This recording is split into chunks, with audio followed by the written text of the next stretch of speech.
بسم الله الرحمن الرحيم. الحمد لله رب العالمين، والصلاة والسلام على خير خلق الله محمد وعلى آله وأصحابه الكرام وتابعيهم بإحسان إلى يوم الدين. ربنا أرنا الحق حقا وارزقنا اتباعه، وأرنا الباطل باطلا وارزقنا اجتنابه. ربنا آتنا في الدنيا حسنة وفي الآخرة حسنة وقنا عذاب النار. برزان وخوشوستانم سرتاي وتارك بدا الصلاة لسر پیغمبرجان صلى الله عليه وسلم دس بأكين وألين. اللهم صل على سيدنا محمد وعلى آله وصحبه وسلم.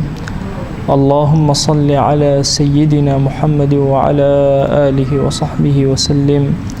اللهم صل على سيدنا محمد وعلى آله وصحبه وسلم.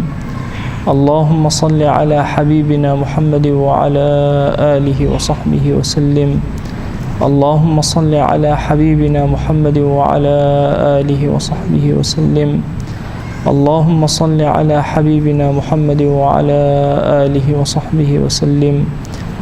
اللهم صل على شفيعنا محمد وعلى آله وصحبه وسلم. اللهم صل على شفيعنا محمد وعلى آله وصحبه وسلم. اللهم صل على شفيعنا محمد وعلى آله وصحبه وسلم. اللهم صل على شفيعنا وشفيع ذنوبنا وطبيب قلوبنا ونور أبصارنا محمد وعلى آله وصحبه وسلم تسليما كثيرا أبدا إلى يوم الدين. برزان وخوشوستانم بابتي زور گرنگ لعقيدة إسلامي بريتيا الولاء والبراء وتخوشوستي ورقليبون. كسي مسلمان خوشوستي ورقليبون كاني بهوانتي خوي وبهو أرزوي خوي النية، بلكو لم آينا بيروزا هموش تكاني كسي مسلمان رخراو أبي بزاني كي خوشوي، أبي بزاني الرقي لسيولة كي، أبي ببي ياساي خوا هموش يعني خوي كنترولك. أم بشا لعقيدة مسلمانان بشي كي فراموش كراوة لجياني مسلمانانا. صحوي إسلامي لسرتاي قشية زور قرنجي بمسائل ولاء وبراء أدا، بلام لبروي لسر آستيكي زانستي زور برز دانا مزرابو هرزو لجيب جيكرنو تطبيقاتا نكرا أو ولاء وبراء وكوخوي جيب كرين. إما زمنك ودهرك قنج پرورده أكرا لمولاتي إما لسر أوي برائي هبه لكافر، بلان فير نكرا كولائي هبه برانبر بمسلمان. إما بيوستا هتاوكو ولاء دروز نبيت قد براء دروز نابه، واتا هتاوكو مسلمانان طاو يكتريان خوش نبي ناتوان رقيشان لكافر ببه. كاتي أتواني با كسيك بلي كاكي أبي رقل لكافران بيتو بوشي وازا سنوري مسلمان كان دياري كرده به. إما هاتين براء من بو مسلمان زياتر بكار هنا تاوكو بو كافري بكار بيني. بو أمر لم ترى بيم خوش وباسي بغض كم كوكو براء أو هايا نتيجة براء نتيجة بغض الرقة كالدلي إنسانا. دوجو الرقمان هي رقيشي محمود سباس كراو، رقيشي مذموم. رق سباس كراو كا أوي كإنسان مسلمان رقي للشر أبيتوا، الرقي لهمو كردوايق أبيتوا كباعث بيبو الشر، باعث بيبو خرابكاري. وبش مزمومة كش أويا بيت مروفكاني الرقلية بيت لسر أساسي كوماليشتي دنيوي، كوماليشتي باولان عائلوي، كوماليشتي عشيرة قراياتي هتا دواي أو زم كراوة لشريعته وأو بششك لبيناوي دينا بي حمد كراوة، چونك هيج إنسانك ناتواني تورنا بي. خوا بو عظمتي خوي الرقي لهندق لدروس كراوة كاني خوي أبيتو. طبعا خوا جل جلاله إنسانك بين لبيشاوي خود بو عظمة دروسي كردوها رقي لينا بيتو بەڵام کۆمەڵی کردەوە ئەکا کە خوا بەو هەموو ڕەحمانیەت و ڕەحیمیەت و غوفرانیەتەوە ڕقی لە کردەوەکانی ئەم عەبدە ئەبێتەوە. هەرچۆن باوکێک چەند مناڵەکەی خۆی خۆشەوێ، چەند حرمەتی مناڵەکەی ئەگرێ، بەڵام هەندێک کردەوە ئەکا مناڵەکە ئەم مناڵەی کە جەرگی دایک و باوکە هەندێک جار دایک و باوک ڕقیان لێ هەڵئەسێت، لێی تووڕە ئەبن، لێی عاجز ئەبن. پێغەمبەریان صلی الله عليه وسلم ڕقی لە کردەوە خراپەکان بوو، تووڕە ئەبوو لەسەریان. ئێمە موسڵمانیش ئەبێ هەموو بە هەمان بەو پێوەرە وەکو مرۆڤێک بەشێک لە ئێمە بریتێ لە ڕق، بەڵام ئەبێ بزانین لە شوێنی خۆیان بەکاری بێنین. پێغەمبەریان صلی الله عليه وسلم ورد ئەم مەسەلە بۆ ئێمە ڕوون ئەکاتەوە، ئەفەرمێ ئیاکم والبەغضاء، ئاگاتان لە خۆتان بێ، هاوار بۆ ئێوە نەکەوە نەکرێ کاتێک بەسەرتانە تێ نەپەڕێکە بکەونە ناو ڕقە بەرایەتی و ئەو لایەنەوە کە دڵتان پڕکەن لە ڕق. بۆ یا رسول الله صلى الله عليه وسلم فإنها الحالقة، چونکە ڕق تاشەرە، تاشەر. ئەی پێغەمبەری خوا صلى الله عليه وسلم چی ئەتاشێ؟ لا تحلق الشعر، وتصور مكان مو أتاشي، ولكن تحلق الدين، ديني إنسان أتاشي ديني ناهيضي. بويا إنساني مسلمان زور أبي آقاي ليبي. پیغمبریان صلى الله عليه وسلم أفرمي ألا أخبركم بخير من كثير من الصلاة والصيام والصدقة. آيا اشتكتان بين نظام كان لنويجي زور باشترة، للرجوي زور باشترة، لصدقة وخير وخيراتي زور باشترة. أي پیغمبری خوا صلى الله عليه وسلم شيء فرمي إصلاح ذات البين، دوكس كرق كوتوتا بين كيان شاق أكيتوا ريكيان أخيتوا أو زور زور جورترة، زور زور باشترة لوي كبي زور نيوشكي. واتنويجا السنة كانت مكة شو إصلاح بين دوكسك نيوجا سنة كان رجو سنة كانت مكة صدقي سنة مكة شو إصلاح ذات البين كأول ده إصلاح ذات البين جورين. إن جدواي فرمي إياكم والبغضاء فإنها الحالقة، هوشتان هبي كرة الرقلة دلا كجيجير بو دين أتاشي. بو يكسي مسلمان أبي زور أجي لدلي بي، دلي مسلمان جيجير رقيتي أنا بيتو. هرشون خوا جل جلاله صفات كان خوي تجلي أكلنا عبد كان، صفات الرحمانية خوا زور زور ترى لبغض خوا جل جلاله.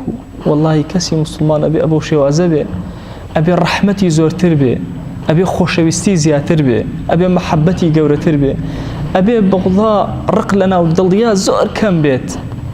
أجر رقي يشهبوا لهيج مروفك نبي لكردوي مروفك كان بي.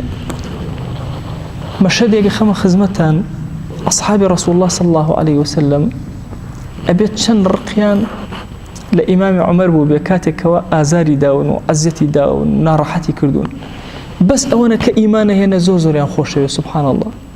باشا شون أوا خوشي يعني بو يكسر أم خوشي بيستدروسه بي تابعين جيش مسلمانان أتشون شر يعني أكر شويني كان داير أكر فتحي شويني كان أكر سبحان الله كفتح يعني أكر خلق مسلمان أبون يكسر أمر قيك استتوز بيج إس الشر كرا أبو برحمة وخوشي بيستباوش يعني أكر بيكتر أجريان دو جيش أو برانبر وستاون أم جيش أشهد أن لا إله إلا الله أشهد أن محمدا رسول الله.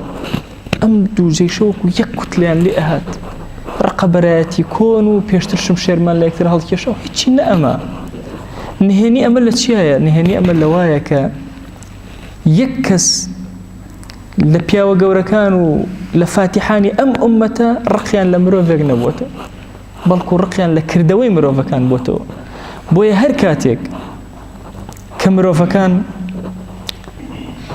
أسواري رقك نما بي أو كردوانا نما بي كبوتا ماي رق يكسر خوش يستي دروز وتشكا أما المروفيان خوش يست. بويا إيمي مسلمانيش أبي لما سلي رقا زور آقامان لي تنانت كرقما لكافر أبيتو ورقما لكردوكاني أبيتو، رقما لفاسق أبيتو ورقما لكردوكاني أبيتو، رقما للظالم أبيتو ورقما لكردوكاني أبيتو. زور طبيعي استا أما رنجي داوتو طبعا لا عامي أمي إسلامية بلام رجكي كم بوتو أجرنا استا بين هريشك لإيما كسي كزور رقمان ليتي ظلمي زور لي كردوين، خرابي زور برانبر كردوين، لەپڕ ئەم کەسە هات تەوبەی کرد و گەڕایەوە لای خوا و هاتەوە بەردەم دیوانی خوا سوبحان الله و ماخۆشمان دڵمان بۆی ئەکرێتەوە. تەسەورکەن ئێستا ئێمە پۆتین با بڵێن ئەسەد هەر یەکێک لەمانەی کە زوڵمیان زۆر کردو و ئێستا پڕ بە دڵمان ڕقمان لیان ئەبێتەوە. بەڵام ڕقمان لە چیان ئەبێتەوە؟ لە نامرۆڤیەکەیان ڕقمان لیان ئەبێتەوە، لەوەی کە خەسارەتێکی زۆر لە خوێنێکی زۆر لە ئومەتی ئیسلامی کەوتووە بەهۆی ئەمانەوە. بەڵام ئەگەر ئەمانە بێن و ببنە ساڵح کێ هەیە خۆشی نەون؟ بۆیە ئەمە صفەتێکی زۆر گەورەیە لە کەسی موسڵمانە بەڕاستی ئەبێ ڕەنگ باتەوە تایە بە کامیلی. ڕق زۆر خەتەرە لەسەر حەیاتی ئینسان، لەسەر جەستە و ساغی ئینسان. ئەو کەسانەی کە ڕقاوین هەمیشە خەڵکانێکی نەخۆشن. دکتۆر باربارا یەکێکە لە دکتۆرە ئەمریکیەکان ئەڵێ کۆمەڵی ئاثار هەیە بۆ ئەو کەسەی کە ڕق لە دڵیایەتی. ئەڵێ زەخت و فشاری خوێنی زۆر بەرزە بێتەوە، ئەعسابی متەوەتیرە، دڵی زوزوو لێ ئەدا تاتی ئەو کاتێک کە ڕقەکەی بۆ دێ. هەندێک جار سەکتەی دڵ لێ ئەدا، مەعیدەی ئەکەوێتە ئێش، مەناعی کەم ئەبێتەوە، بەردەوام لە حاڵتێکی قەلەقیە ئەبێ، خەوی تێک ئەچێ، زۆر جار تووشی مردنی لە ناکاو ئەبێ. چونکە ئەم کەسەی کەوا ڕق لە ناخی هەڵ ئەگرێت کۆمەڵێ ژەهر ئەڕژێتە ناو سکی خۆی ئەکوژێتەوە. دکتۆرێکی تر بە ناوی ئەفید سۆزۆکی هات دیراسەیەکی کرد لەسەر ئەو ژەهرانەی کە ئینسان لە کاتی ڕقائیان ڕژێ لە ناو خۆیە. هات دیراسەی کرد، گەڕا بە ناو ئەوانە و هەمووی کۆ کردەوە. ئەگەر کەسێک لە ماوەی 1 سەعاتە تووڕە و ڕقاوی بێت چ ژەهرێ لە ناو لاشەیە ئەڕژێ هەر هەمووی کۆ کردەوە. تەوزیعی کرد، وتی بزانم ئەتوانێ ئەم ڕقە چەند مشک بکوژێ. تەوزیعی کرد 80 مشکی کوشت، تەنها ڕقی 1 سەعات کە لە ناخی ئینسانە ئەجوڵێتەوە. بۆیە دەمێکە وتراوە ڕق لە ئینسانە سەرەتانێکە ناوەوەی ئەخوات، کاتێ بەخۆی ئەزانێت تەواو بووە، دەیان نەخۆشی لە ڕقەوە دروست ئەبێ. تەسەورکەن ڕقەکانی ئێمە لەسەر چییە؟ وەڵاهی ئینسان بەزەیی بە ئینسانیەتایەتەوە کە سەیری ڕقەکانی بەنی ئادەم ئەکا کە لە چ ئاستێکی نزمایە. برایەک و خوشکێک وەرە چەند جوان لە مناڵیا پێکەوە چ بە مەحەبەتێک گەورە بوون، دواتر وەڵا بستێ زەوی منی داگیر کردووە، ڕق لە نێوانیانە دروست ئەبێ. جاری وە عمرێک پێکەوە قسە ناکەن سوبحان الله. برا لەگەڵ برایە، پشتی یەک، تۆکمە لەگەڵ یەکە، چەند یادەوەری جوان لە بینیانە هەیە. جاری وە هەیە وەڵا پارەی شەهیدانەکەی بەش نەداوم، بە نمونە ئەیهێنمەوە، چونکە یەکێک لە کێشەکانی شاری ئێمە زۆرینەی مەسەلەی پارەی شەهیدانە. وەڵا بەشی نەداوم لە پارەی شەهیدانەکەیە. سوبحان الله لەسەر ئەم خاڵە ئەم دوو برا لە یەک ئەبن قسە لەگەڵ یەکترا ناکەن، دوورەکەن ڕقیان لە یەکتر ئەبێتەوە، یەکتر ئەبێنن بەڕقەوە سەیری یەکتر ئەکەن. سوبحان الله لە باوکو دایکێک گوناهی سەرزەوی کە دەستی پێکرد لە ڕقەوە دەستی پێکرد. قابیل و هابیل مەگەر ڕق وهای لێ نەکردن. شەیطان مەگەر ڕقی لە ئادەم ئەبەو شێوازەی لێ نەکرد. بۆیە ئێمە موسڵمان زۆر ئەبێ ئاگامان لە ڕق بێ. سەرەتانێکە جارە جەستەی خۆمان ئەکوژێ. تەسەورەکەن جاری وا هەیە باوک و دایک لەگەڵ مناڵە، مناڵ لەگەڵ دایک و باوکە بەڕقەوە ژیان ئەبەنە سەر. ئەم کەسانی کە بەڕقەوە ژیان ئەبەنە سەر ناتوانن درێژە بە ژیانیان بدەن. بۆیە پێغەمبەریان صلی الله علیه وسلم هاوار لە ئێمە ئەکە ئیاکم والبەغضا، نەکەن ناختان پڕکەن لە ڕق. نە، ئەبێ کەسی موسڵمان بەرامبەر بە موسڵمانان دڵی زۆر پاک بێ، زۆر ساف بێ، زەڕێ ڕقی تیان نەبێ. هەومان قسەی ئیبن عومەرمان بیستووە کاتێک کە 3 ڕۆژ پێغەمبەریان صلی الله علیه وسلم شاهدی بەهەشتی بۆ کەسێکدا، دوای بینی نەشە و نوێژی هەبوو، نەخاوەنی تاعەتێکی گەورە بوو، تەنها خاوەنی دڵێکی پاک بوو، دڵێکی بێڕق بوو. بۆیە ئێمە موسڵمان پێویستمان بەو کەسانەیە کەوا دڵەکانیان ئاوا پاک بێت. مصعبی کوڕی عومەیر کاتێک کە تەشریفی چووە مەدینە، بۆ ئەگەر زەڕێیە ڕق لە ناخیە هەبوایە ئەیتوانی فەتحی مەدینە بکە. بۆ هەموو سوودان کە ئێستا موسڵمانە قەترەی خوێنی تێ ڕژاوە، هەمووی خۆشەویستی فەتحی کردو. ئێمە موسڵمان پێویستمان بە ئەو مەحەبەت و خۆشەویستی ئەمڕۆ لەگەڵ یەکترە، لەگەڵ هەموو عالەمە، لەگەڵ گوناهبارە. ئێوە تەسەوور مەکەن کەسێک ئەبینی گوناهبارە بەڕقەوە تۆ تەعاملی لەگەڵاکەی نا، ئیشی ئێمە ئەوە نییە. ئیشی ئێمە ئەوەیە کە ئەگەر تاوانبارێکمان بینی فانۆسی شەومان هەڵکردبێ بۆ ئەوەی خوا عەفویکە، کافرێکمان بینی فانۆسی شەومان هەڵکردبێ لە سوژدا داوامان لەکرد بێ خوایە هیدایەتی ئەم کەسە بدە. ئەمە کاری ئێمەیە، ئومەتەکەی پێغەمبەری خوا صلی الله علیه وسلم. ئیشی بەڕق نییە ئەمڕۆ، ئیشی بە مەحەبەت و خۆشەویستی و توانەوەیە بۆ یەکتر. تەسەوورکەن کافران و بێدینان چیان کردو لە ئێمە؟ هاتوون ئێمە هەموو ئومەتێکی موسڵمان بڕێکمان وەڵاوە ئەلمانین، بڕێکمان ئیسلامین، لەناو ئەلمانیەکانە 50 گروپ، لەناو ئیسلامیەکانە 50 گروپ، اینجا لەناو هەر یەکێک لەو گروپانە 50 گروپ، بۆ یەک نەگرینەوە، بۆی ڕقمان لە یەکتر بێتەوە. تەسەوورەکەن لە وڵاتی ئێمە سۆفی ڕقی لە سۆفی، سەلەفی ڕقی لە سەلەفی، جیهادی ڕقی لە جیهادی، ئیخوانی ڕقی لە ئیخوانیە. لێک حیزبە دوو کەس لە یەک پلا ڕقیان لە یەکترە. سوبحان الله، تەنافوسی یەکترەکەن لەسەر دنیا. والله ئەمە هیچی لە دینە جێ نابێت. ئێمە ئومەتێکین کەلجەسەدی الواحد. ئاخر تخوا قەت بۆ ئەم دەسە ڕقی لەم دەسەدی لەو ئەچێ پاسایی بۆ بێنینەوە، جا شەیطان زاڵمە پاسامان بۆ ئێنێتەوە. آخر والله ئەو طبیعەتی ئەو طبیعەتیان بەدڵ نییە، ئەبێ ئەو طبیعەتێت بەدڵ نییە، تەنها لەو طبیعەتە تەجاوز نەکە بۆ شتێتە زوڵمی لێ نەکەی.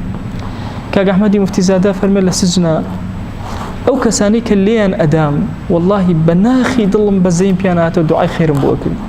ئەوە لێیان ئەدام بەس من بەزەیم پیاناتەوە دوعای خێرم بۆ ئەکردن، چکە ئەوانە نازانن ئەسێری ئەم مەشهەدەکەن پێغەمبەریان صلی الله عليه وسلم بەردی لێ ئەدرێ لە طائف خوێن بەو قاچە مبارەکانەیە صلى الله تعالى عليه وسلم يتخواروا ألم كاتا دسكاني برز اللهم اهدي قومي فإنهم لا يعلمون. والله أجر بزان من بيغمبرم آوانا كان والله طائف يكان دواي أو كزانيان أو بيغمبري خوايا صلى الله عليه وسلم أو تندسيان قرب دينك وكاتي خلق هموي هالقرايا والطائف يكان هل نقرانا ولا دين دواي بيغمبري خوايا صلى الله عليه وسلم. بوي إما هند جار غيبتي جماعي، غيبتي حزب، غيبتي كسي كتير، أنواع جور گناه شيطان لا يجوان كردوين كافريج لبين ما ندروسي كردو. إما بيسمان بويا همو قيدا كان ببشرينين طبيعة من زور قورب كين بين ضل بكين ضلي كسيكي مسلمان أو ضليك بيغمبريان صلى الله عليه وسلم أيوه أو ضليك أخوة أيوه. آخر شون ضلي أخواتي أبي بر أبي لرقو كينا وبغض وميد ما ضل كان من ضليك صاف بيت دڵ كان من دڵێک بێت چۆن پەیوەندی لەگەڵ خۆیان ساغە ئاوا بۆ شێوازە پەیوەندی لەگەڵ عەبدەکانی خۆیان ساغ بێ. خۆیان داوا لێ ئەکەین بە ناوی جوانت بە صفەتی بەرزت بە ئیسمی عەزەمەت ڕق و کینە بە هیچ شێوازێ لە دڵمانە مەهێڵە یا رب العالمین. یا ربی خۆیان ڕق لە دڵمانە بەرامبەر بە هیچ مسلمانە مەهێڵە یا ئەکرەم الئەکرەمین. یا ربی خۆیان گیان داوات لێ ئەکەین لەم وڵات و نیشتیمانەی ئێمەیە خۆیان خەڵکانێکی زۆر هەن كوا ادعاء دينداري أكن. يا ربي خوايا إما هموما بيك وأمانة خزمتي أم دين بكين. يا ربي خوايا رقو بغزو كينا لدلمانا مهيلا. يا ربي خوايا جان رقو كينا لناخ ودلمانا هالكيشا يا أكرم الأكرمين. إما زور هول من داور رق لدلمانا نهالينو نمان توانيوا بلان پروردگارا تو خود قوري تو خود أتواني تو خود بدا صلاتي أتواني بلحظاتك رغل دل كان معنا نهيلي خوايا رغل دلي أمتي في غمري خوا صلى الله عليه وسلم مهيلا. خوايا دلمان برك لخوشويستي، خوايا دلمان برك لآرامي، خوايا دلمان برك لآرامي، خوايا دلمان برك لآرامي، خوايا آرامي بسر مالكان معنا ببارينا، آرامي بسر ولات ونجتمان معنا ببارينا، خوايا بو خاطرينا وجوانكاني خود، خوايا آرامي بسر گۆڕەکان مانا ببارێنە، ئارامی بەسەر گۆڕستانەکان مانا ببارێنە.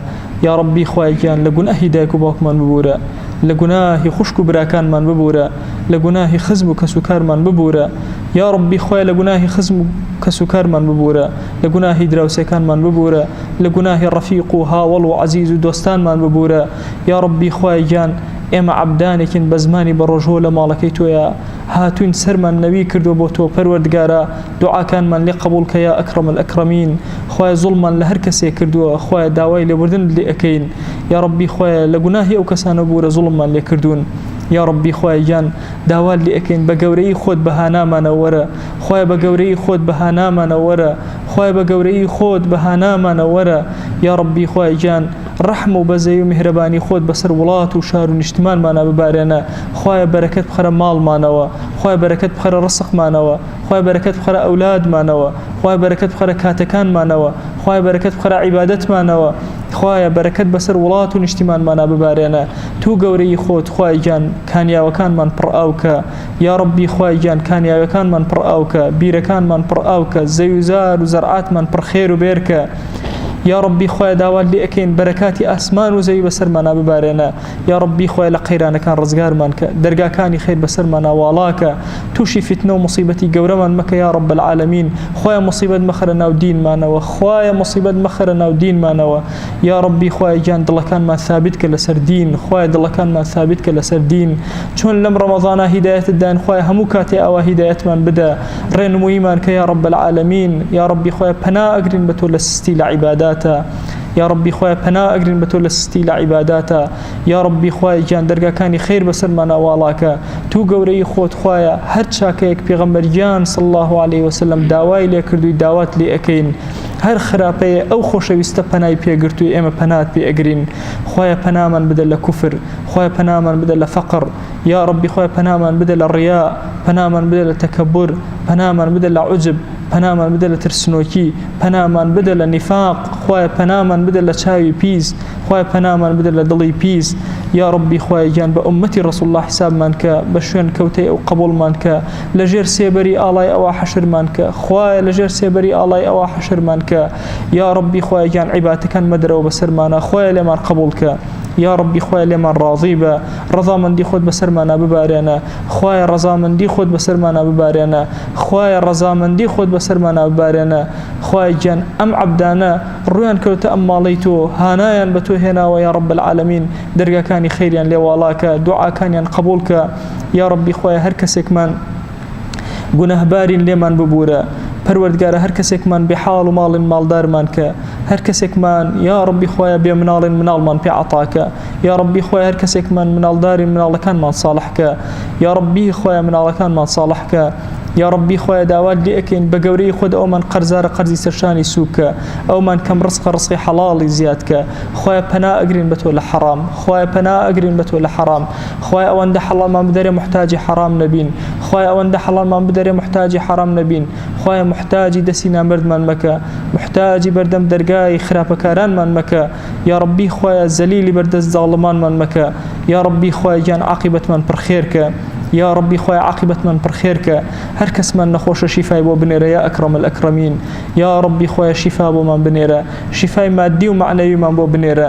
جەستەکانمان ساخکە یا ڕەبی خوایە گیان چۆن ئەم نیعمەتانت پێ عەتا کردوین لە نیعمەتی بینین و بیستن لە نیعمەتی قسەکردن لە نیعمەتی گوێگرتن لە نیعمەتی جوڵە و حەرەکە لە نیعمەتی هێز و توانا یا ڕەبی پەروەردگار لە نیعمەتی لەشساغی خوایە چۆن ئەم نیعمەتانت پێ عەتا کردین خوایە بۆمان درێژ بکەرەوە یا ڕەبی خوایە گیان داوات لێ ئەکەین بە گەورەی خۆت بە ڕەحمی خۆت بە بەزەیی خۆت لەم دنیای دەرمان مەکە بە ئیمانەوە نەبێ خوایە لەم دنیای دەرمان مەکە بە ئیمانەوە نەبێ لەم دنیای دەرمان مەکە بە شایەتومانەوە نەبێ یا ڕەبی خوایە گیان بمان گێڕە لەو عەبدانەی کە ئەگەنەوە بەردەمی تۆ خوایە گیان سەریان بەرزە خوایە گیان ڕوڕەشی بەردەم دیوانی خۆتمان مەکە بمان گێڕە لەو عەبدانەی کە ڕوویان سپیە یا ڕەب العالەمین خوایە بمان گێڕە لەو کەسانەی نامەی ئەعمالیان بەدەستی ڕاستیان وەرئەگرن بمان گێڕە لەو کەسانەی کە تۆ لێیان ڕاضید بمان گێڕە لەو کەسانەی کە بەسەری بەرزەوە ئەچنە بەهەشتەوە خوایە گیان داوای بەهەشتت لێ ئەکەین یا ڕەبی خوایە گیان ئێمە ئەم عەبدانە 25 ڕۆژە لە بەرخاتی تۆ بە ڕۆژوو ئەبین